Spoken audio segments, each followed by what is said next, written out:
mira, vamos a ese. My gosh.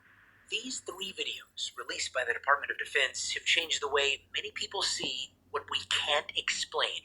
The moment you mention UFO, immediately what comes to mind are little green men, tinfoil hats.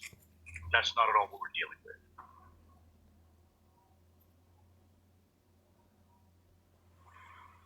In 2004, off the coast of California, an F-18 Super Hornet training exercise was suddenly interrupted by a call over the radio that would come to define Commander David Fravor's career. You know, there's certain things in your life where you just remember in vivid detail what happened. And that's one of them, because it's honestly the strangest, most obscure thing I've ever seen flying. Fravor, the commanding officer of the Navy's Strike Fighter Squadron 41 and another F-18 scrambled to check out an unusual radar blip 80 miles off the coast. So as we're looking around, the backseater in the other airplane comes up and says, "Hey, Skipper, do you see?" And before he says it, I'm like, "Dude, do you see that?" As soon as we look down, we see the whitewater, and then we see this little white tic-tac. It's pointing north-south, and it's just going forward, back, left, right. It's just bouncing around? Yeah, like a ping pong ball. What was its shape? What was its... what did it look like it was made out of? Like a perfectly smooth white tic-tac. Or for people that need a bigger visualization, a giant propane tank. Fravor says the F-18s began circling Fravor at 20,000 feet and the so-called tic-tac only about 50 feet above the surface of the water. And I say, "Hey, I'm going to go check this thing out." And the other pilot stays and says, "Hey, I'm going to stay up high." And then it starts coming up at us. We call it two-circle fight, but it's coming up, I'm coming down. So it literally is aware we're there. There's no doubt, because it mirrored me. So here it is. I cut across, and I get to about half a mile of it, so I'm about halfway across the circle. So it gets in front of me, it just goes poof, and it's gone. It's gone like that fast. What do you mean, poof, it's gone? I mean exactly that. Like, it's 1 minute it's there, and the next second, it's like magic trick. So I asked the other airplane, I said, "Hey, do you guys see that?" And they're like, "It's gone. It just disappeared." When you saw this kind of performance, what was the first thing that went through your mind? What the hell was that? Once back on the carrier, Fravor's team told the next crew what had happened, and that crew took off ready to capture something on camera. And this is what they saw. I guess the biggest question is, what do you think it is? I honestly don't know. I don't think that we have developed that technology.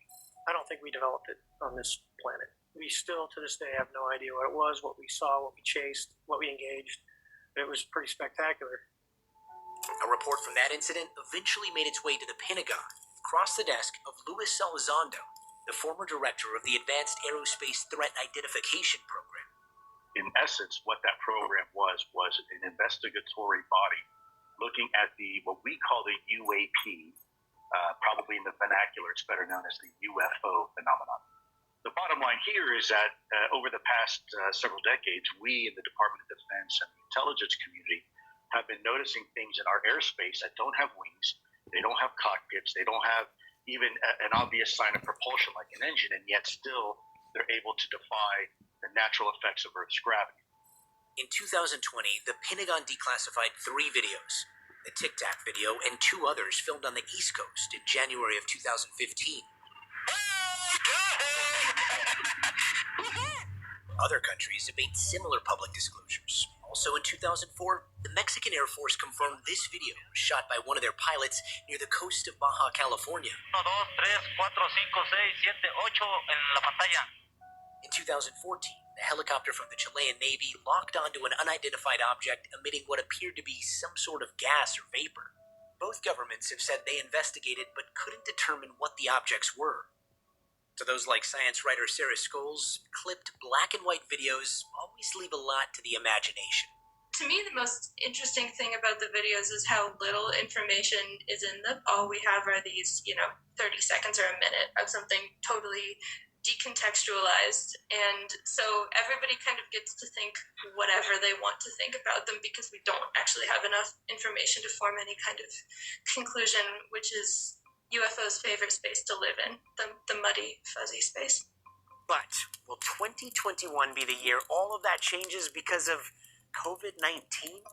Hidden among the many pages of the COVID-19 bill is this mandate to produce a report on unidentified aerial phenomena. What's different this time is that the military is kind of talking about them very explicitly in terms of threats. It's not like the Pentagon's deal to call things aliens, but that's kind of the angle they're coming from.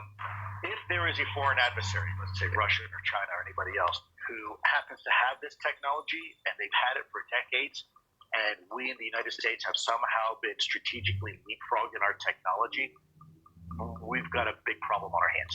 Officially, the clause attached to December's COVID-19 relief bill, added by the Senate Intelligence Committee, calls for the military and FBI to brief committee members on what they know about UAPs within 180 days of the bill's passing. The kind of top-level briefings Elizondo says he's given before. The three options are, is it our technology? Is it foreign adversarial technology or someone else's technology? Or is it something completely different? We're 99% sure it's not foreign adversarial technology. So that only leaves really one other option. It's someone or something else. Are these three videos the only videos that you know of that the United States government has that shows unidentified aerial phenomena?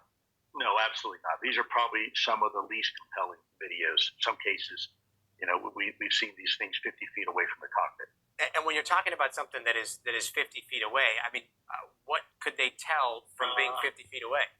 With all due respect, Gotti, I no longer work for the United States government in that capacity. So I want to be clear that I don't want to speak on behalf of the U.S. government, and I also want to give the government time to do what it needs to do regarding this data. But in science, extraordinary claims require extraordinary evidence. If the UFO field wants to be taken more seriously by scientists, I think they will kind of have to move away from the types of evidence that have historically been held up as adequate, like individual sightings, because the scientists can't really do anything with the story. They need data. Look, I'm not a UFO guy. My background, I'm a former counterintelligence special agent. I was asked to do a job, which I did. However, it was my understanding the conclusions that I came to, and by the way, every other person in the program unanimously came to the realization that these things are indeed real. And it's getting increasingly harder to keep the cat in the bag. Do you ever think that you're going to see something like that again in your lifetime? I don't know. I look up a lot. I mean, I'm not lying. On a clear night, you just look up and wonder, and I'll wonder for the rest of my life. I think everyone does.